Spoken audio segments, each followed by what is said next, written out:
8h33 sur RMC et BFM TV. Bonne année à tous.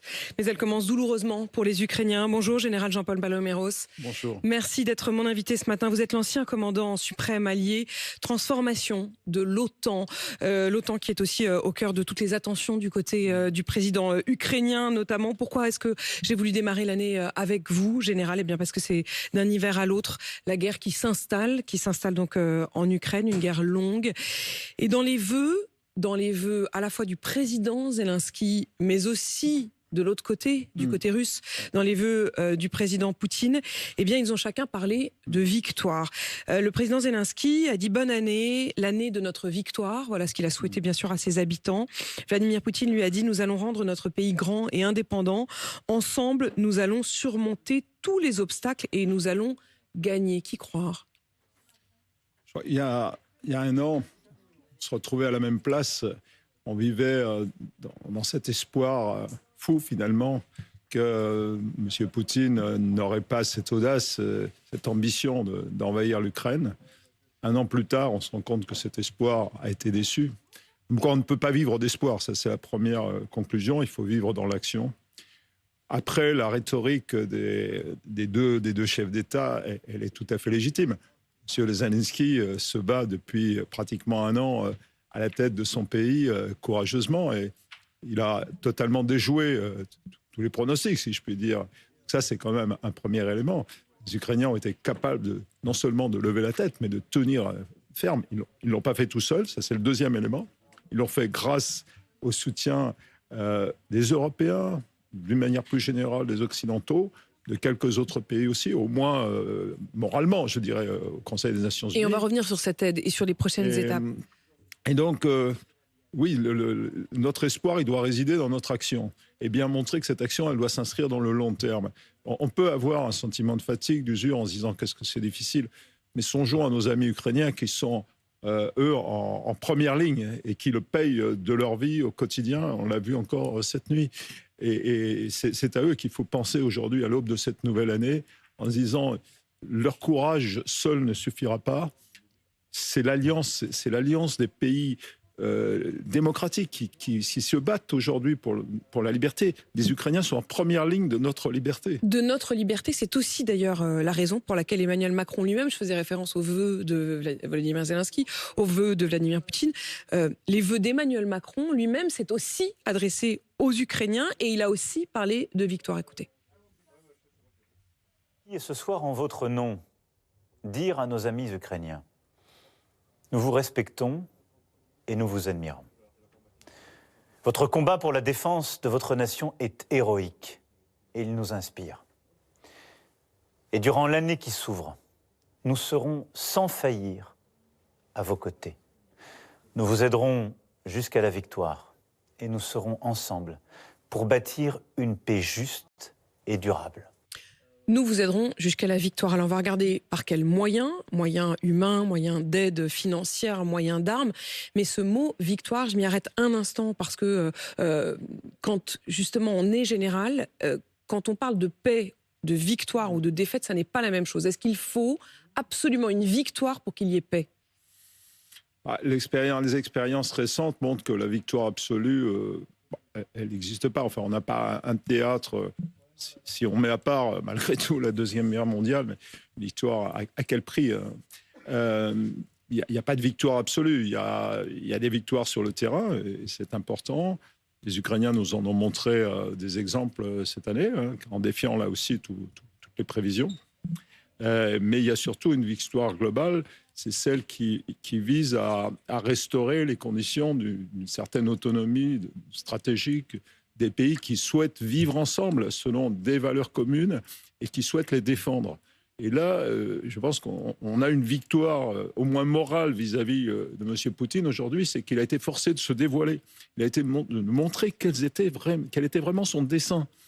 Là où il s'abritait... Son dessein, c'est quoi? Quel est l'objectif? Qu'est-ce qui, aux yeux de Vladimir Poutine, serait le synonyme d'une victoire?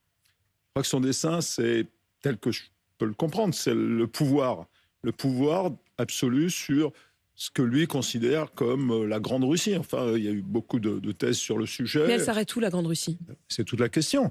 Elle s'arrête. Je pense que les pays limitrophes qu'il a rassemblés récemment doivent commencer à s'inquiéter parce que l'Ukraine, c'est effectivement, entre guillemets, le plus gros morceau. Mais on voit bien que le président biélorusse lui-même n'est pas très, très rassuré. Et on pourrait parler du Kazakhstan, on pourrait parler de tous ces pays qui environnent la Russie en se disant, mais finalement, où il va s'arrêter? Est-ce qu'il veut restaurer l'Union soviétique, qui d'ailleurs a été créée il y a exactement 100 ans, qui avait été, il y a 100 ans, le 30 décembre 1922, était créée l'Union soviétique. Elle a duré à peu près 70 ans. Est-ce que c'est ces frontières-là? Justement, si on regarde la question des frontières et de l'état des troupes, général, au moment où on se parle, quel est l'état des troupes? L'état des troupes ukrainiennes, l'état des troupes russes? Alors, l'état des troupes russes, d'abord, des sacrifices, beaucoup de pertes. Hein. Vous avez une émission ce soir sur le sujet, on va entendre des soldats russes. C'est très intéressant, on a assez peu de retours directs du terrain. Et saluer d'ailleurs les reporters de guerre qui font un travail extraordinaire en matière. On en a besoin, on a vraiment besoin d'avoir ces témoignages. Les Ukrainiens évoquent 100 000 morts du côté des soldats russes. Est-ce que ce chiffre vous paraît crédible? Je crois qu'il y a 100 000 morts et blessés, je dirais. Des hommes, des femmes qui ne peuvent pas aller au combat, quoi. Mises hors de combat. Oui, c'est crédible. Vu la méthode, la tactique, la stratégie russe, il est clair, et les témoignages qu'on a du front, il est clair que c'est quand même... ils consomment des ressources rares et c'est une génération de jeunes Russes là, qui sont en train de... Vous parleriez d'une génération sacrifiée? On le verra à la fin de la guerre, mais une partie en tout cas. Et du côté des pertes ukrainiennes? Alors, ça c'est encore plus difficile parce que les Ukrainiens, évidemment... ne dévoilent pas les choses, et ils ont raison de le faire. Le président Zelensky, il booste entre guillemets le moral de ses troupes, mais ils perdent aussi, bien sûr. Il faut être conscient qu'on ne défend pas son pays, sa liberté dans ces conditions-là face à l'armée rouge. Mais est-ce qu'on a un peu un ordre de grandeur? Les dernières sources qu'on avait donnaient à peu près un chiffre équivalent de 100 000 blessés et morts. Évidemment, les Ukrainiens ne peuvent pas s'engager là-dessus, mais c'est coûteux, bien sûr que c'est coûteux. Le nombre compte, si vous voulez. Le fait que les Russes alimentent en ce moment à un prix exorbitant, le front en particulier dans le Donbass, présente aussi des risques évidemment pour les Ukrainiens. Vous avez dit le mot front, général Paloméros, et je voudrais qu'on s'y arrête un instant parce que précisément je voudrais comprendre ce qui se passe sur le sol. Est-ce qu'il y a un front? Ça dépend comment on définit un front, mais il y a un moment, Est-ce qu'il y a un lieu d'affrontement? Est-ce qu'il y a des tranchées sur le sol? Est-ce qu'il y a une ligne définie? Oui. Il y a même des soldats russes qui sont en train de payer lourdement de leur vie le fait de creuser des tranchées à ciel ouvert. On en a eu des témoignages. Ça, c'est quand même pas ce qu'on peut faire de mieux dans une bonne stratégie militaire. Mais oui, il y a un front. On a à Bakhmout, par exemple, on a l'expression d'un front. Alors, il n'est peut-être pas continu sur les 900, 800 et quelques kilomètres, mais il existe. Est-ce que ce front est mouvant? Alors, oui, et c'est important, cette question, parce que c'est la question qui se pose aujourd'hui aux Ukrainiens. C'est de se dire, on ne peut pas, à mon avis, ce n'est pas dans l'intérêt de laisser s'établir ce front. Et c'est retranchement, parce que fait M. Poutine pendant ce temps-là? Il continue ses attaques dans la profondeur, il mobilise ses réservistes, et c'est lui qui reprend la main quelque temps. Alors que la grande force des Ukrainiens, ça a été d'être toujours en avance et de déjouer les prédictions et d'être très offensif, de prendre l'initiative grâce à des techniques et grâce à leur courage, mais leur innovation aussi, leur imagination. Si vous étiez aujourd'hui, général Paloméros, général des armées ukrainiennes, vous diriez il faut percer ce front, il faut le rendre plus dynamique, il faut réussir à prendre par surprise. On a vu très très récemment une réflexion stratégique qui a été faite à livre ouvert des présidents ukrainiens avec ses chefs militaires et qui posait très clairement le débat en disant voilà, c'est pas une bonne option de se laisser enfermer dans cette dynamique, dans cette... Au contraire, justement, d'une dynamique, dans cette ligne figée. Mais si on veut soit attaquer par le nord, ce qui serait une bonne option, puisque ça couperait les lignes logistiques, en particulier des Russes, et ça les déstabiliserait, comme ils l'ont fait du côté de Kharkiv, avec un grand succès, soit dans le sud, où ils ont obtenu aussi une victoire à Kherson, mais une victoire limitée par le Dniepr, et à ce moment-là, venir et descendre sur Mélitopol. Ça, on en a beaucoup entendu parler, ce qui les rapprocherait de la Crimée. Ça, c'est une offensive terrestre. Alors, c'est terrestre, aéroterrestre. C'est là aussi qu'on voit être à l'offensive. Le manque d'une dimension aérienne pour les Ukrainiens est quand même un déficit, et je ne pense pas que les pays occidentaux fournissent ça dans les médias. Ça, c'est une limitation de l'aide qu'on apporte aujourd'hui aux Ukrainiens. Mais la question, c'est quelles sont, et ça revient à votre question sur les ressources humaines, quelles sont les réserves dont disposent les armées ukrainiennes? Et ça, je ne sais pas. Si j'étais chef des armées ukrainiennes, je le saurais. Et je serais peut-être dans l'embarras, savoir si je dois engager mes réserves, coûte que coûte, entre guillemets, et si je suis capable ensuite de le renouveler. On sait qu'il y a des milliers de soldats ukrainiens qui sont en formation, en particulier dans les pays occidentaux. Ça, c'est une bonne nouvelle. Il faut qu'ils arrivent à temps et avec le matériel, évidemment, adéquat. Et je le disais, général Jean-Paul Paloméros, la guerre s'installe, c'est devenu une guerre longue, ça fera 1 an dans 2 mois. Est-ce que le temps joue en faveur de la Russie? Est-ce que la Russie joue ce temps long? Personne ne peut répondre à cette question aujourd'hui parce que tout va dépendre de notre volonté, de la volonté collective des uns et des autres de poursuivre et de se donner les moyens de poursuivre dans l'action. Moi, mon sentiment, c'est que M. Poutine, il a à peu près tout mis sur la table. Ses cartes, elles sont claires. Les frappes dans la profondeur, on s'y attendait. On ne s'attendait pas tellement à ce qu'il puisse bénéficier du soutien, par exemple, de l'Iran sur des drones, des choses comme ça. Et ce qu'on peut peut-être espérer, c'est que ce soutien se limite à ce niveau-là. Parce que si par malheur, l'Iran fournissait d'autres armements comme des missiles balistiques, ça changerait un petit peu la donne. Et souhaitons que ça ne soit pas le cas. D'un autre côté, du côté ukrainien, l'espoir, il est soutenu par la volonté collective de ne pas se sentir seul, d'abord de sentir qu'ils ont une force individuelle et qu'ils sont capables de faire front. Mais pour combien de temps? La résilience, ça a quand même des limites. Enfin, il faut se mettre à la place des Ukrainiens aujourd'hui, chaque nuit, chaque jour. Donc ça finit par user. Ça use aussi le potentiel industriel. Ça use forcément les capacités de défense, qu'on le veuille ou non.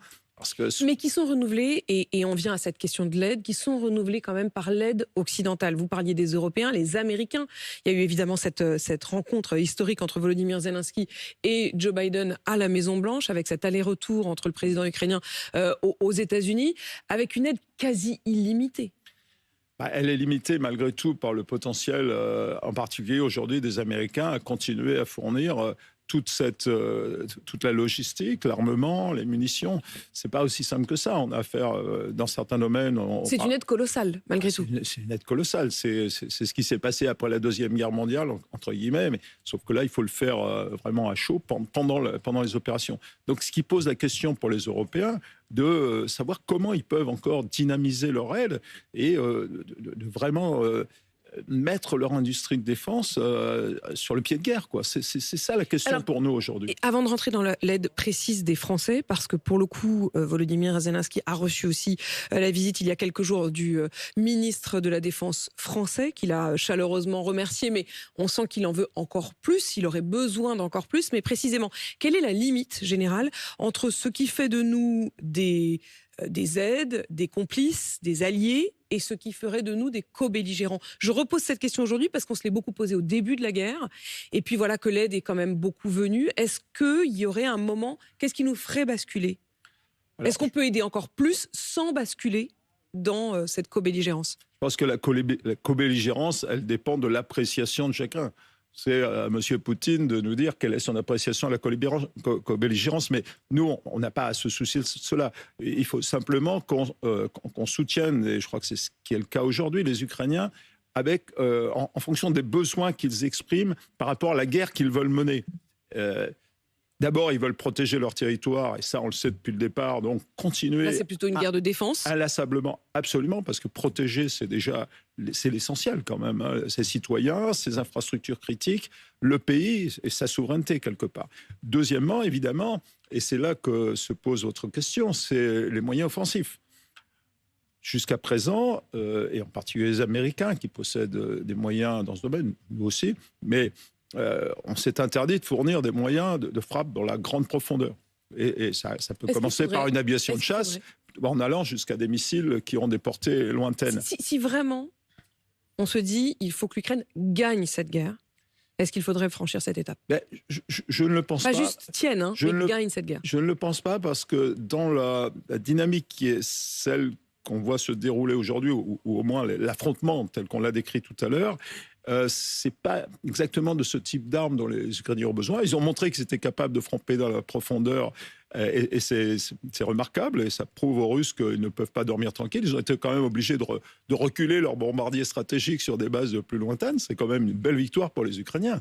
Mais au-delà de ça, je pense que ça ne présenterait le coût efficacité n'est pas favorable. Au contraire, ce qu'il faut, c'est continuer à donner des moyens de frappe sur le théâtre et à fournir surtout, ce que demandent les Ukrainiens aujourd'hui, c'est d'avoir peut-être plus de pièces, par exemple d'artillerie, plus de... Y compris pour la réparation, d'ailleurs, du matériel qu'on a déjà envoyé. Exactement. C'est ça la clé. À la fois pour les Russes et pour les Ukrainiens, la clé, c'est d'entretenir l'effort. C'est maintenant qu'on va voir qui est le plus fort. C'est est-ce que nous, collectivement, on est capable d'entretenir, de soutenir les Ukrainiens et leur montrer qu'on est là coûte que coûte. C'est un peu ce que disait le président. Et bien maintenant, passons à l'action. Et puis, de l'autre côté, les Russes qui ont quand même des limites, même si leur industrie semble continuer à tourner. Ça, c'est un vrai sujet. Et général, Volodymyr Zelensky, je le disais, a rencontré donc le ministre français de la Défense, Sébastien Lecornu, qui était à Kiev. Voilà ce qu'il a dit à la suite de cette rencontre. Nous avons discuté de la coopération au cours de l'année, donc ça veut dire vraiment aussi sur le long terme, de la reconstruction de notre pays, il voit déjà l'après, et d'une nouvelle étape dans le renforcement de notre défense aérienne. Merci la France, a dit Volodymyr Zelensky. Nous sommes reconnaissants à la France pour l'assistance militaire déjà fournie, visant à protéger le ciel ukrainien et à renforcer les capacités de forces de défense. La défense aérienne, vous disiez tout à l'heure, la question c'est aussi ce qui se passe dans les airs. Pour l'instant c'est de la défense aérienne, on n'a jamais évoqué l'idée d'envoyer des avions. Ça semble être... c'est le tabou, c'est la ligne... Alors, vous savez, on a vu au fil de ce conflit les choses évoluer. Pour prendre un exemple très concret, qui eût pu dire à l'instant T, quand cette guerre s'est déclenchée, que les Américains enverraient un de leurs meilleurs systèmes de défense aérienne, le Patriot. Nous-mêmes, on n'avait sans doute pas envisagé de déployer les moyens qu'on a donnés. Donc, ça va continuer à évoluer. Il faut être très dynamique. Maintenant, il faut bien prendre conscience qu'il y a des limites. On ne peut pas créer une aviation. C'est quoi on les peut pas limites? créer une aviation. C'est nos propres limites? C'est nos propres limites. Et puis ou c'est les limites de ce qui est acceptable? La réalité, non, je pense qu'aujourd'hui, on est plutôt dans nos propres limites. C'est la réalité. On ne peut pas reconstruire une aviation de combat comme ça du jour au lendemain. C'est inimaginable. Donc, il faut qu'on trouve... Que ce soit d'ailleurs pour l'Ukraine ou pour nous-mêmes, si tant est qu'un jour nous en avions besoin. C'est tout le sujet, la loi de programmation qui va être débattue cette année. Et si je n'ai qu'un espoir, c'est que cette loi de programmation soit à la hauteur des ambitions affichées par notre pays, non seulement des ambitions nationales qui sont légitimes, des ambitions européennes, des ambitions au sein de l'OTAN et des ambitions pour soutenir l'Ukraine. Général, dans ses vœux, Volodymyr Zelensky a eu cette phrase assez ambiguë sur le fait qu'il rejoignait l'Union européenne. On nous a dit de nous rendre, nous avons choisi la contre-attaque. On nous disait de faire des concessions et des compromis, mais voilà, nous rejoignons l'Union européenne et l'OTAN. Écoutez, je crois que le monde a changé, très clairement. Monsieur Poutine a souhaité que le monde change et j'espère que ça... A provoqué ce changement? Il a provoqué ce changement, complètement. Donc, la donne qui prévalait avant l'an dernier, à la même heure, où l'OTAN ne paraissait pas, ni l'Union européenne, tout ça paraissait lointain, et on prenait plutôt des gants pour ne pas éventuellement susciter la réaction de M. Poutine. Bon, il a démontré que tout ça, ce n'était qu'un alibi. Un alibi par rapport à son ambition démesurée de non seulement d'occuper l'Ukraine, de la réduire à néant et de reconstruire sur les ruines. Donc il n'est pas faux de dire, comme le dit Volodymyr Zelensky, nous rejoignons l'Union européenne et l'OTAN? Ou est-ce que c'est une manière de parler? Pour lui, il ne peut pas y avoir d'autre alternative. Et nous, mon sentiment, c'est que nous devons aussi nous en convaincre. Qu'est-ce qu'il restera au bout du compte, en souhaitant que cette année soit l'année de l'arrêt des combats, en le souhaitant vraiment profondément? L'espoir n'est jamais une stratégie, on l'a bien vu. Donc c'est l'action qui conduira à cela. Il faudra donner des garanties de sécurité à l'Ukraine, des vraies garanties de sécurité, pas un papier qui Vous avez évolué là-dessus, Général. Au départ, vous n'étiez pas forcément... Vous ne pensiez pas que l'ouverture de l'OTAN ou de l'Union européenne à l'Ukraine était possible? Absolument. Pourquoi? Parce qu'il y avait la solution en T, où il y avait une sorte d'équilibre qui s'était établi. C'était un mauvais équilibre. Les Russes avaient pris la Crimée, ils s'en étaient sortis les manettes. Ils agissaient dans le Donbass.